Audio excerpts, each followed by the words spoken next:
অৰুণোদয় আঁচনিৰ আজি নতুন এটা আপডেট আহি গৈছে। সেইটো আপডেট হ'ল যিসকলে পুৰণা হিতাধিকাৰী আছে বা আগৰ পৰা অৰুণোদয় আঁচনিৰ পইচা লাভ কৰি আছে, কিন্তু এই মাহত অৰুণোদয় আঁচনিৰ পইচা একাউণ্টত সোমোৱা নাই। এই মাহত কিন্তু বহুতো মানুহৰ একাউণ্টত অৰুণোদয় আঁচনিৰ পইচা সোমোৱা নাই।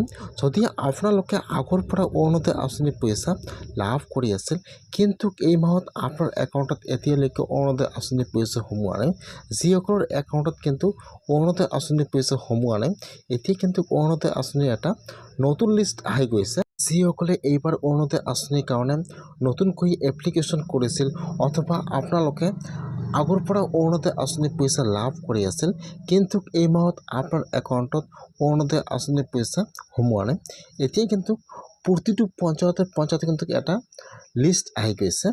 এতিয়া কিন্তু আপোনাৰ পঞ্চায়তৰ পৰা লিষ্ট অনুযায়ী এতিয়া আপোনাৰ সকলো ডকুমেণ্ট জমা ল'ব আপোনাৰ পঞ্চায়তৰ ফালৰ পৰা। এতিয়া আপোনালোকে কি ডকুমেণ্ট জমা কৰিব লাগিব আৰু কেতিয়া জমা কৰিব লাগিব আৰু আপোনালোকে কোন মাহৰ পৰা অৰুণোদয় আঁচনিৰ পইচা লাভ কৰিব, মই আজি এইটো ভিডিঅ'ত আপোনালোকক সম্পূৰ্ণ প্ৰচেছ ষ্টেপ বাই ষ্টেপ জনাই দি আছোঁ। যদি আপোনালোকে পুৰণা হিতাধিকাৰী হয় আৰু আপোনালোকে প্ৰতিমাহে অৰুণোদয় আঁচনিৰ পইচা লাভ কৰি আছিল, কিন্তু এই মাহত আপোনালোকে অৰুণোদয় আঁচনিৰ পইচা লাভ কৰা নাই, এতিয়ালৈকে আপোনালোকে এতিয়া ডকুমেণ্ট জমা কৰিব লাগিব। এতিয়া আপোনালোকে কি ডকুমেণ্ট জমা কৰিব লাগিব সেইটো প্ৰচেছ জনাই দি আছোঁ। আৰু আপোনালোকৰ আৰু ফৰ্ম ল'ব লাগিব নেকি আৰু আপোনালোকে কোন তাৰিখে অৰুণোদয় আঁচনিৰ পইচা পাব ডকুমেণ্ট জমা দিলে, এইটো সম্পূৰ্ণ প্ৰচেছ জনাই দি আছোঁ। ইয়াত চাব, এই মাহত কিন্তু বহুতো মানুহৰ নাম আৰু বাছনি কৰা হ'ব, সেইকাৰণে কিন্তু আপোনালোকৰ একাউণ্টত এতিয়ালৈকে অৰুণোদয় আঁচনিৰ পইচা সোমোৱা নাই।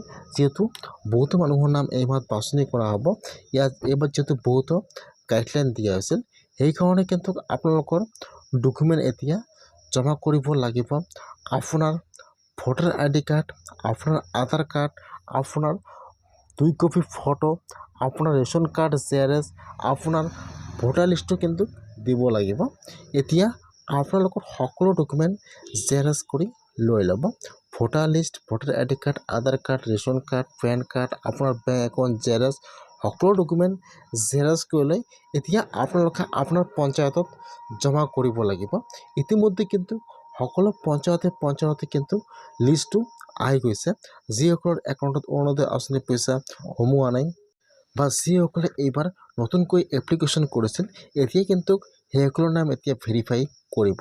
এতিয়া আপোনালোকে আপোনাৰ সকলো ডকুমেণ্ট জেৰক্স কৰি লৈ এতিয়া আপোনালোকে আপোনাৰ পঞ্চায়তত যাব লাগিব। যিটো লিষ্ট আহিছে আপোনাৰ পঞ্চায়তত, তাত কিন্তু আপোনাৰ ফোন নম্বৰো দি আছে। এতিয়া কিন্তু আপোনাৰ পঞ্চায়তৰ পৰা কিন্তু আপোনালোকক কল কৰিব পাৰে। এতিয়া আপোনালোকে আপোনাৰ সকলো ডকুমেণ্ট লৈ আপোনালোকে আপোনাৰ পঞ্চায়তত যাব লাগিব। আপোনালোকে যেতিয়া সকলো ডকুমেণ্ট জমা কৰিব, তাৰপিছত আপোনাৰ নামটো ভেৰিফিকেশ্যন কৰিব যে আপোনালোকে অৰুণোদয় আঁচনি পোৱাৰ যোগ্য হয় নে নহয়।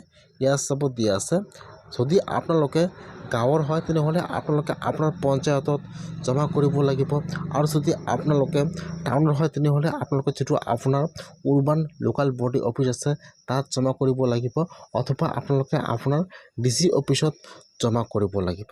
যদি আপোনালোকে অৰুণোদয় আঁচনি পোৱাৰ যোগ্য হয় বা আপোনালোকে আগৰ পৰা অৰুণোদয় আঁচনিৰ পইচা লাভ কৰি আছিল, কিন্তু এই মাহত আপোনাৰ একাউণ্টত এতিয়ালৈকে অৰুণোদয় আঁচনিৰ পইচা সোমোৱা নাই, অথবা আপোনালোকে এতিয়ালৈকে অৰুণোদয় আঁচনি লাভ কৰা নাই আৰু এইবাৰ অৰুণোদয় আঁচনিৰ কাৰণে নতুনকৈ আপোনালোকে এপ্লিকেশ্যন কৰিছে, কিন্তু এই মাহত আপোনাৰ একাউণ্টত অৰুণোদয় আঁচনিৰ পইচা সোমোৱা নাই, তেনেহ'লে কিন্তু এতিয়া আপোনালোকে আপোনাৰ সকলো ডকুমেণ্ট জেৰক্স কৰি লৈ এতিয়া আপোনালোকে যদি গ্ৰামৰ হয় আপোনালোকে আপোনাৰ পঞ্চায়তত যাব, যদি টাউনত হয় তেনেহ'লে আপোনালোকে আপোনাৰ উৰ্বান লোকাল বডি অফিচত যাব, তাতে জমা কৰিব।